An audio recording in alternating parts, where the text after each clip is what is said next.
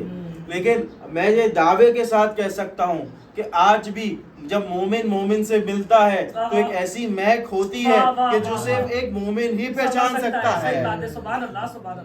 تو یہ مجالس یہ دین ہے جناب زینب کی، یہ درسگاہ ہے، یہ یونیورسٹی ہے، کہ ایک ایسی یونیورسٹی ہے کہ ایک 15 سال کا بھی بچہ بیٹھا ہے، ایک 70 سال کا بزرگ بھی بیٹھا ہوا ہے، اور دونوں کے لیے مطالب وہی ہیں۔ بھائی میں تو صرف ڈیلیوری کرنے آیا ہوں، میں تو صرف ایک اوریٹر ہوں، میں تو صرف ایک خطیب ہوں۔ بھائی مجلس کا میٹر تو دینے والے وہ تھے کہ جنہوں نے پہلی مجلس کو انعقاد کیا۔ جناب زینب نے پہلی مجلس انعقاد کر کر یہ بتایا اور سکھایا کہ دیکھو کہ مجلس میں کیسے آیا جاتا ہے، کیسے بیٹھا جاتا ہے، کیسے گریہ کیا جاتا ہے۔ یعنی کہ جناب زینب ایک یونیورسٹی تھی اپنے آپ میں، ایک عزاداری کا انسٹیٹیوٹ تھی جو بتا رہی تھی کہ تم نے اب کرنا کیا ہے، کس طرح سے کرنا ہے، میرے بھائی حسین کو کیسے یاد کرنا ہے۔ گرامی جناب زینب کا ذکر آیا اور جناب زینب نے صرف یہ کام نہیں کیا کہ انہوں نے یہ مجالس رواں کی، بلکہ مجالس کو رواں کرنے سے پہلے بھی میدان کربلا میں بھی اپنی طرف سے قربانیاں پیش کی۔ آزاداروں 2 بیٹے ہیں جناب زینب کے، ایک کا نام اون ہے، ایک کا نام محمد ہے۔ میں بہت آہستہ سے بہت آرام سے پڑھوں گا، مسلسل مجالس کا سلسلہ ہے تو کبھی کبھار ایسا ہوتا ہے کہ جسم کے اندر درد آ جاتا ہے تو میں بہت آرام سے پڑھوں گا، لیکن اب گریہ خوب کیجئے گا۔ 2 شہزادے ہیں، جب مدینے سے چلی تھی نا زینب تو جناب زینب کے شوہر نے یہ حکم دیا تھا، یہ ریکویسٹ کی تھی کہ اے زینب یہ دونوں بچے آپ کے حوالے، جب کبھی بھی امام حسین پر برا وقت آئے تو بلا جھجک ان دونوں نوجوانوں کو، ان دونوں دلیروں کو، ان دونوں شیروں کو امام حسین پہ قربان کر دیجیے۔ یعنی کہ پہلے سے اجازت تھی، پہلے سے تائید حاصل تھی۔ شب عاشور روایتوں میں ملتا ہے کہ ہر ایک ماں اپنے بچوں کو تیار کر رہی ہے۔ کسی خیمے میں جناب ام فروا ہیں، جناب قاسم کو تیار کری ہے، بیٹا قاسم کل آپ نے اپنے چچا حسین پہ قربان ہونا ہے۔ کسی خیمے سے آواز ام لیلہ کی آتی ہوگی کہ اے علی اکبر میرے پاس تو فقط آپ ہیں، لیکن اے علی اکبر کل آپ کو اپنے بابا حسین بھی قربان ہونا ہے۔ ارے شاید کسی خیمے سے آواز آتی ہو اے علی اصغر، ارے آپ نے تو ابھی گھٹنیوں بھی چلنا نہ سیکھا، اے علی اصغر آپ نہ جانے کس طرح سے قربان ہوگے۔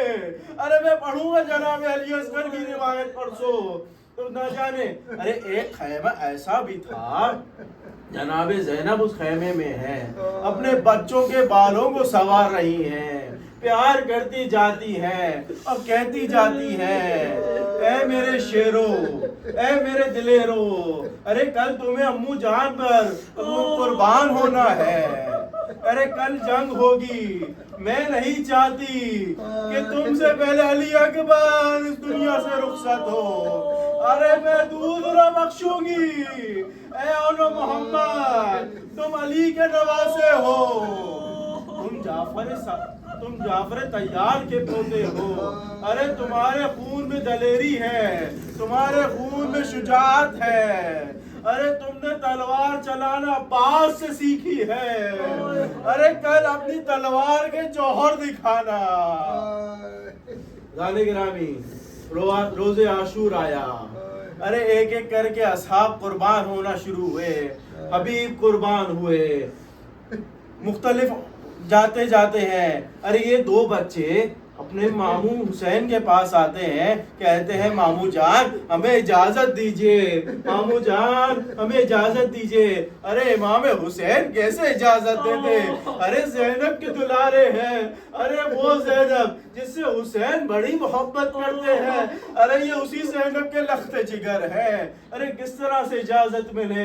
ارے بچے ارے خیمہ کے باہر بیٹھے ہیں، زینب کی نظر پڑی، اے اولو محمد ابھی تک آپ میدان کربلا میں نہ گئے، ابھی تک جنگ کو نہیں گئے۔ کہا کہ اے اماں ارے ہم تو جانا چاہتے ہیں، لیکن ماموں جان اجازت نہیں دیتے۔ زینب نے کہا جاؤ اپنے ماموں عباس کو بلاؤ، ارے عباس کو بلایا۔ جناب زینب کہتی ہیں عباس ذرا مجھے حسین سے چند باتیں کرنی ہیں، جائیے آقا حسین کو بلا کے لائیے۔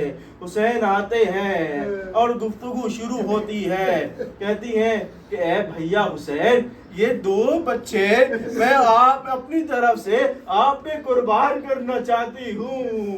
ارے کہا کہ اے بہن زینب ہو سکتا ہے عبداللہ بن جعفر نے اجازت نہ دی ہو۔ زینب کہتی ہیں نہیں میں اجازت لے کر آئی تھی، ارے خود عبداللہ بن جعفر نے کہا تھا کہ جب امام پر برا وقت آئے، ارے جب جنگ کے آثار دکھنا شروع ہو تو ان 2 بچوں کو اپنے بھائی حسین پہ قربان کر دینا۔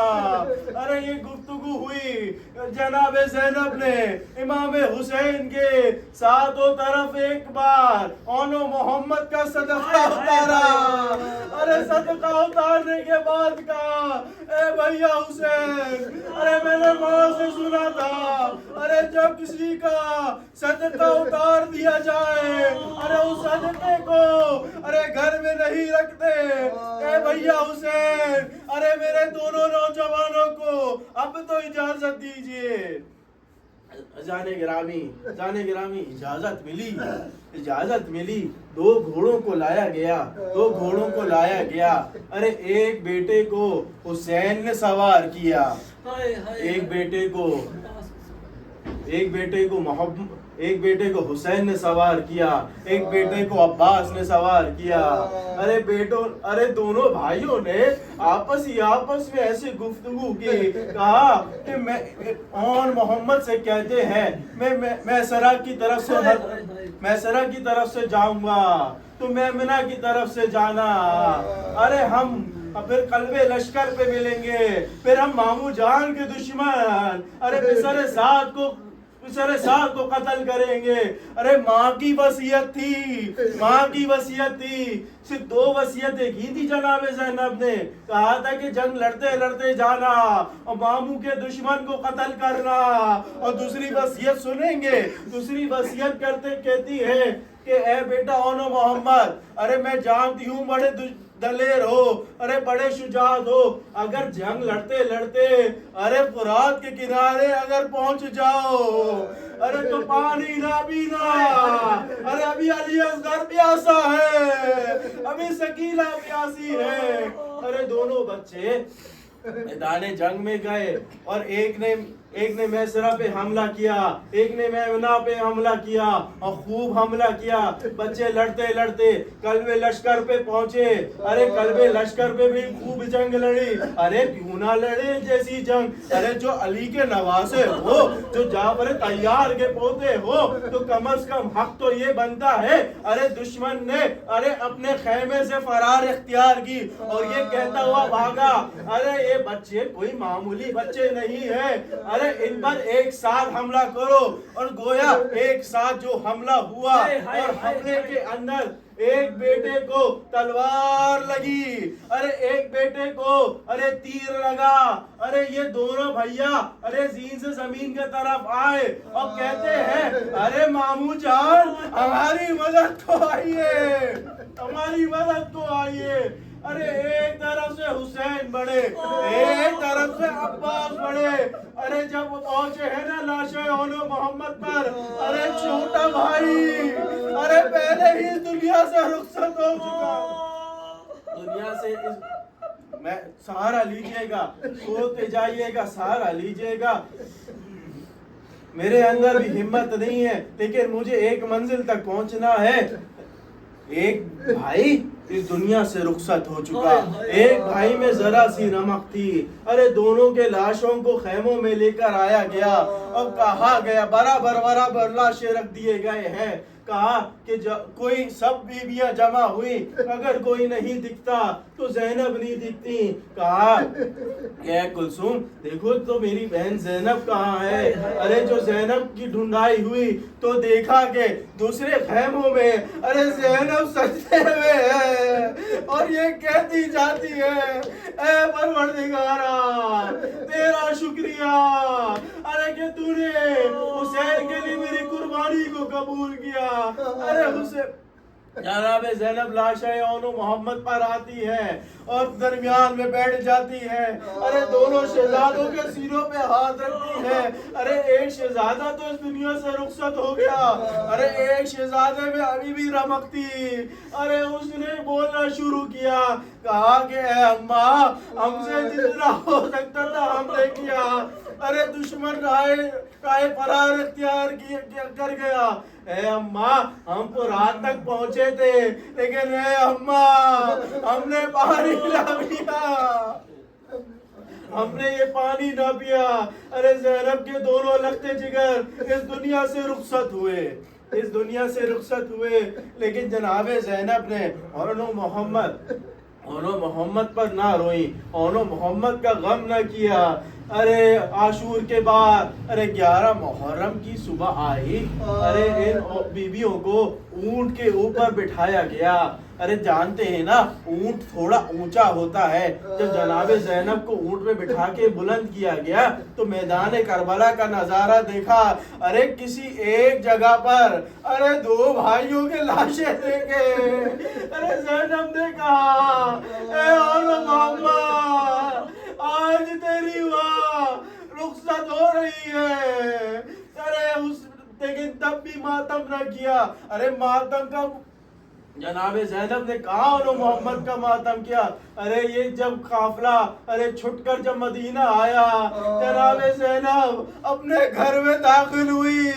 حجرے محمد بھائی، تو چھوٹی چھوٹی جگہ پر